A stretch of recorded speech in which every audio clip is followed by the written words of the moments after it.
අද අපි කතා කරන්නේ හරිම විශේෂ දෙයක් ගැන.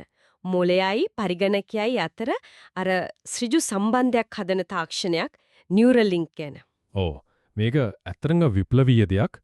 අපි මේ කතාවට පදනම් කරගන්නේ ඉලොන් මස්ක් නියුරල් ලින්ක් එකේ කට්ටිය ඒ වගේම මේක මුලින්ම බද්ධ කරගත්ත කෙනා නෝලන් ආබෝ එක්ක ලෙක්ස් ෆ්‍රෙඩ්මන් කරපු කතා බහක්. ඒක තමයි අපි බලමු මේක මොකක්ද කොහොමද වැඩ කරන්නේ අර නෝලන් ආබෝගේ අත්දැකීම කොහොමද කියලා හිතලා බලනකෝ සිතුවිලි වලින් කම්පියුටර් එකක් පාලනය කරනවා කියන්නේ.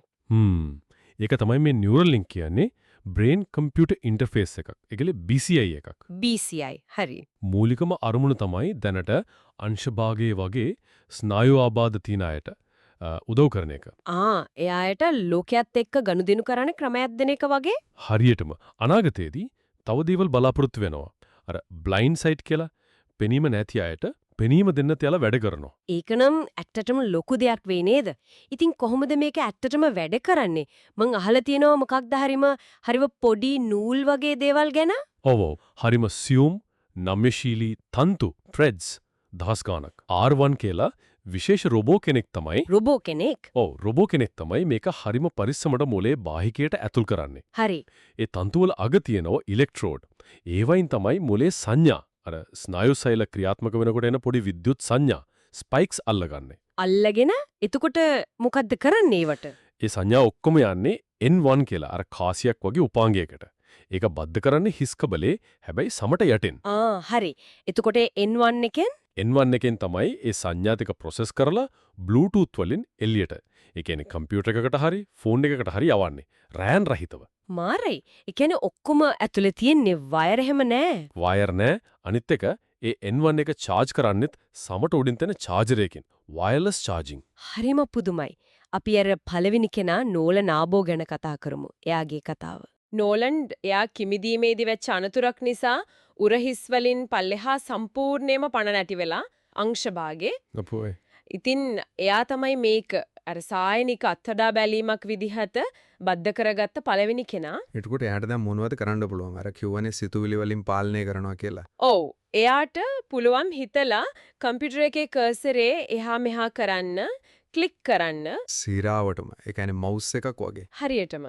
එයා Civilization 6 වගේ කම්පියුටර් ගේම්ස් ප්ලේ කරනවා. ගේම්ස් එහෙමත් ගහනවද? ඔව්, චෙස් ගහනවා, ඉන්ටර්නෙට් යනවා. ඒ කියන්නේ යාට ලොකු නිදහසක් ලැබිලා තියෙනව නේද? අනිවාර්යයෙන්ම. එයා කියනවා විශේෂයෙන්ම රැට කාගේවත් උදව් නැතුව එයාට කම්පියුටර් එක පාවිච්චි කරන්න පුළුවන් එක ලොකු දෙයක් කියලා. ඒක නෙමෙයි. මම දැක්කා මොකද්ද ලෝක වාර්තාවකුත් තිබ්බ කියලා මේ කර්සර් වේගෙන්. ඔව්, BCI කර්සර් පාලන වේගය. තත්පරයට බිටු 8.5ක් 8.5 BPS 8.5 BPS ඒකේ තේරුම. ඒකේ වැදගත් වෙන්නේ කොහොමද? ඒකෙන් පේනවා මිනිස් මොළයට කොච්චර ඉක්මනට මේ වගේ දෙයකට හුරු වෙන්න පුළුවන්ද කියලා.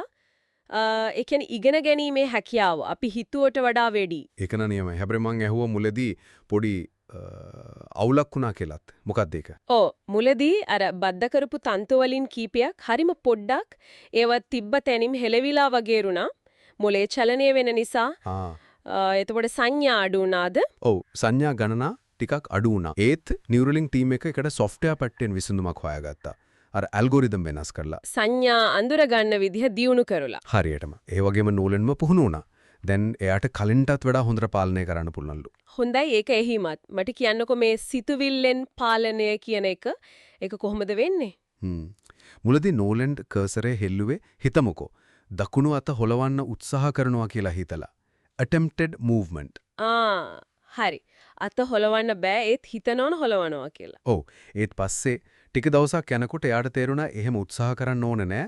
කෙලින්ම කර්සරේ දකුණට යන්න ඕන කියලා හිතුවම. කෙලින්ම හිතුවම. ඔව්.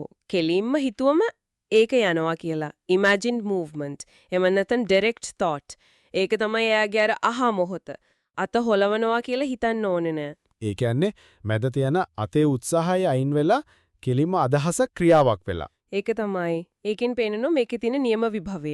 ඉතින් යූසර් එක්ස්පීරියන්ස් එක. ඒ කියන්නේ පරිශීලක අත්දැකීම හරි වැදගත් නේද? ඒක ලේසි වෙන්න ඕන, සුමද වෙන්න ඕන. අනිවාර්යෙන්ම.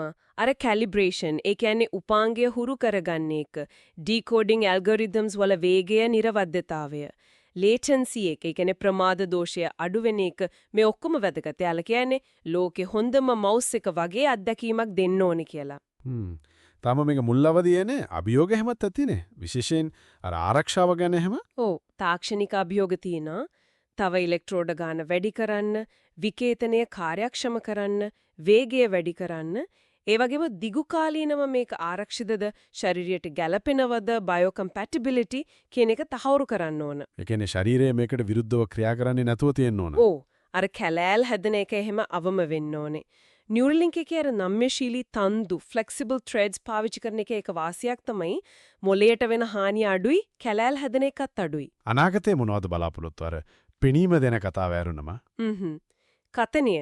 ඒ කියන්නේ හිතන දේ වචනවලද පෙරලෙන එක. ස්පීච් ඩිකෝඩින් ඒක ලොකු දෙයක් වෙයි නේද? අනිවාර්යෙන්ම. ඊට අමතරව තව රෝගීන්ට මේක ලබා දීලා එයාලගෙන් ඉගෙනගෙන මේ උපාංග තව දියුණු කරන්නත් අප්ග්‍රේඩබිලිටියත් එයාලා බලාපොරොත්තු වෙනවා. එහෙනම් සාරාංශයක් විදිහට ගත්තොත් නියුරලින්ක් කියන්නේ මිනිසුන්ගේ ජීව විද්‍යාවයි තාක්ෂණයයි එකතු කරලා අහිමි වෙච්ච දේවල් ආපහු දෙන්න මිනිසුන්ට තනියම වැඩක් කරගන්න උදව් කරන්න ලොකු බලාපොරොත්තුවක් දෙන දෙයක්. ඔව් ඒක මුල්ල පරිගණක අතුරු මුහුණ ක්ෂේත්‍රයේ හරිම වැදගත්. ඉදිරි පියවරක්. ඉතින් අන්තිමට පොඩි දෙයක් හිතන්නත් එක්ක අපේ හිත අපේ මනස කෙලින්ම මැෂින් එක්ක යන්ත්‍ර එක්ක සම්බන්ධ කරන්න පුළුවන් වෙන එක ඒක ඉස්සරහට කොහොම බලපාවිද තනි පුද්ගලයෙක්ට මුළු සමාජෙටම